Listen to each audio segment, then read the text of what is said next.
Howdy, I'm going to show you how to download data from the Federal Reserve Bank of Dallas.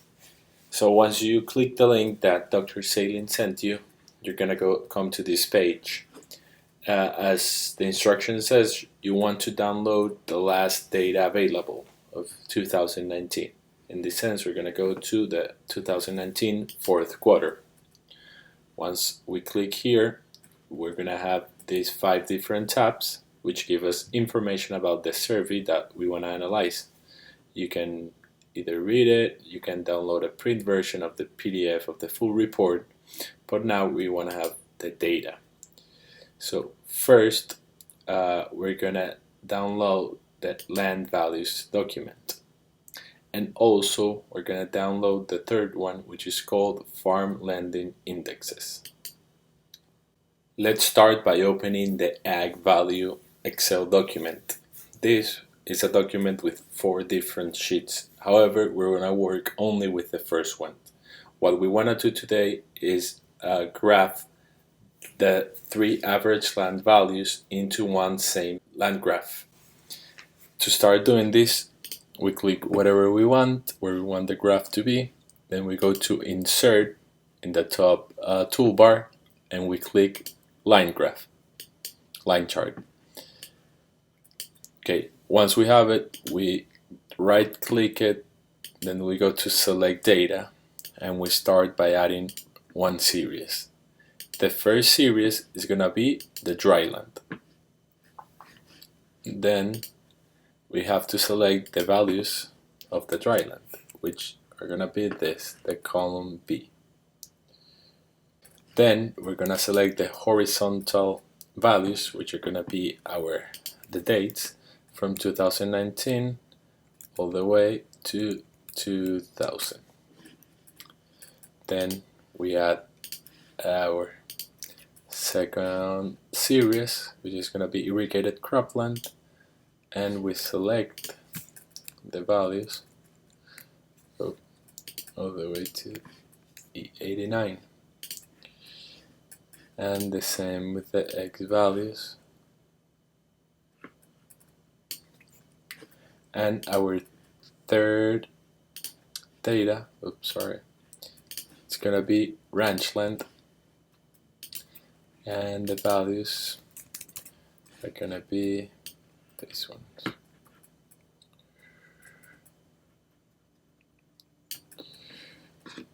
And our horizontal values are gonna be the same as the other two, this one.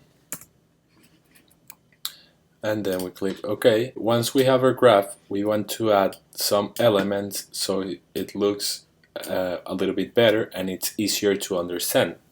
To do this, we go to Chart Design, and we can do it in 2 ways. First, as a quick layout, and you select a layout that you want, or by adding chart element. I'm gonna go with the long way, which is adding chart element. So first, we always want our axis with titles, so the people that reads the graph, the chart, knows what we're talking about. So we go here to axis titles and select both, and we see here. So in here you can put date in quarters, and in here we can write average land value. Then we want to we have the 3 lines here, but we don't know which one is which, so we want to add a legend. So we go here and we select legend. We can add it to the right. So now the viewer can see, like, okay, the blue line corresponds to dry land, the orange one to irrigated cropland, and the gray one to ranchland. And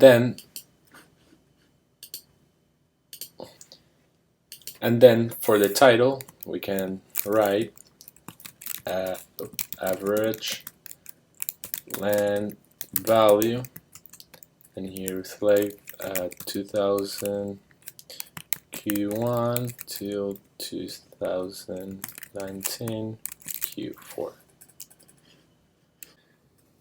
We can make the titles, the axis titles, a little bit larger so they're easier to read. We just select them and increase it. Let's make it to 16, and the same with your y-axis. You can also, if you want to change the color of, make it bold, italic, or underline it if necessary. Other thing we can change from the graph, it's the color and the type of the line.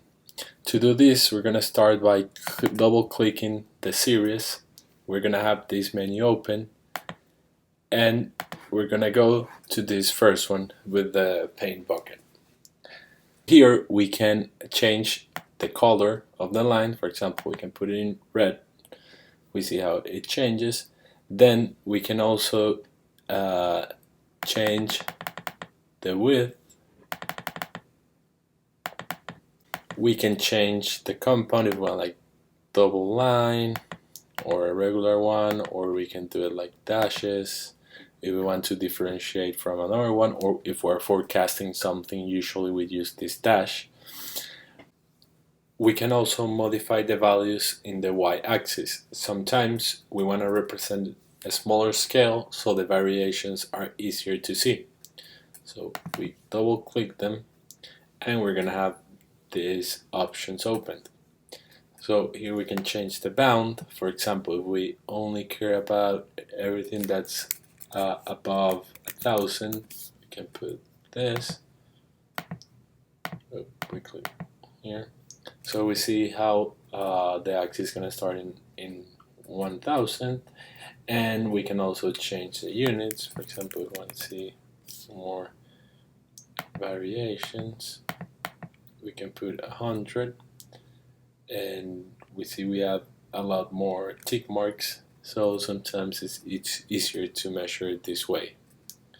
However, in this case, it's not recommended, since the actual scale is good enough to see the trend and the movement of the average land value. Now we're going to work with the second file we downloaded, which is called AgLending.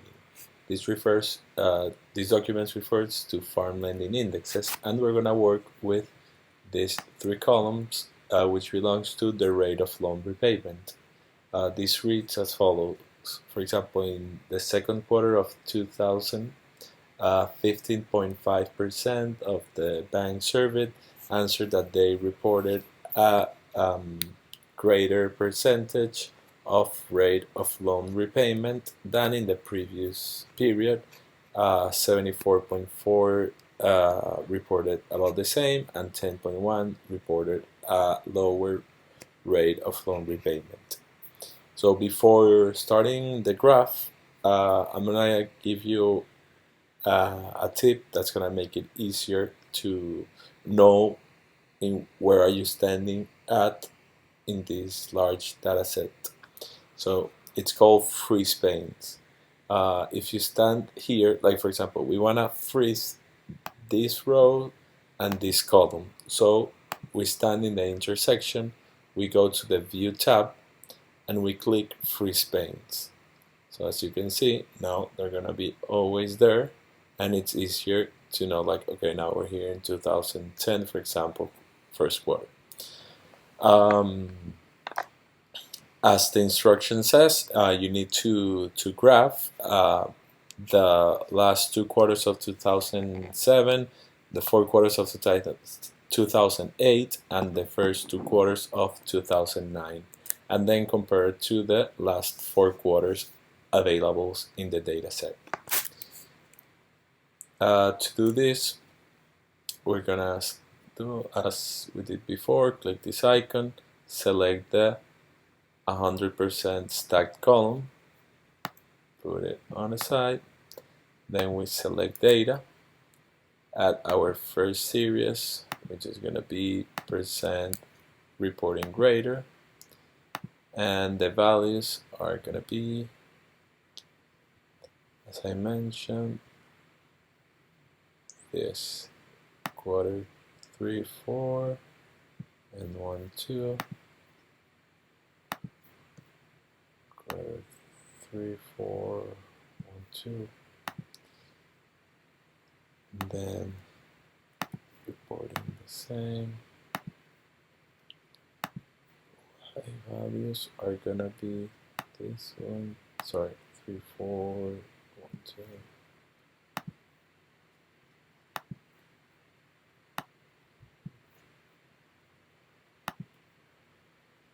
And then the third one, okay, just double checking, and this one, perfect, it's gonna be the same. If and these values. Okay, and now we click OK, and we have our chart. Can make it a little bit bigger. Okay. As I mentioned before, we need to add some items because if I show you this graph alone, you don't know what I'm talking about. So let's go to Quick Layout and okay, select the first layout. So now you have a legend of okay, what is the graph talking about, and we can add some axis titles. Okay, and here add quarters, and here rate of loan repayment. And as you can see, as expected, the percentage reporting less started increasing after the third quarter of 2008, and obviously the percentage reporting greater since we only have 100% decrease. And we can do the same. Our recommendation, if you want to do two similar graphs with just different data, just copy and paste it. Remember, Control C, and then to copy and Control V to paste it, and then just drag your data to your new. Oh, my bad. You just double click the graph and drag this down, and well, we can use the last two of 2018, and now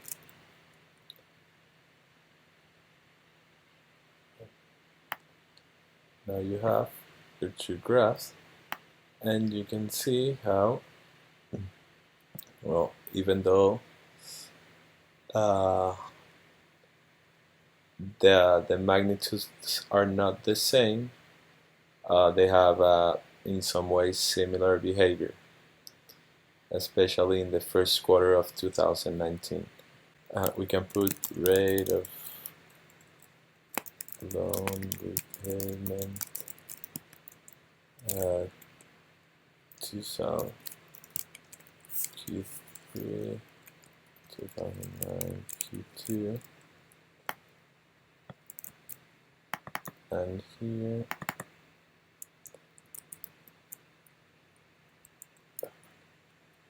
and here rate of loan repayment 2018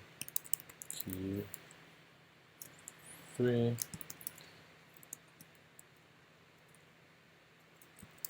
2019 Q4. And now you have your two graphs, and they're easier to compare. Other thing that you might want to add, for example, if I go to add chart element, you can add data labels on the center. Let me select, sorry, you have to select the whole plotting area. That's label center, and the same here.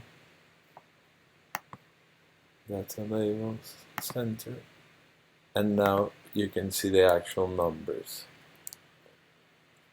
Well, I hope this worked. If you have any doubts, please contact me. Um, my email is chap like Peter e94 at tamu.edu, or you can send me a link, I think, through Blackboard, through eCampus. My name is Luis, Luis Chaplin, chap like Peter ELLIN, and I'll be happy to help you with any doubts you may have.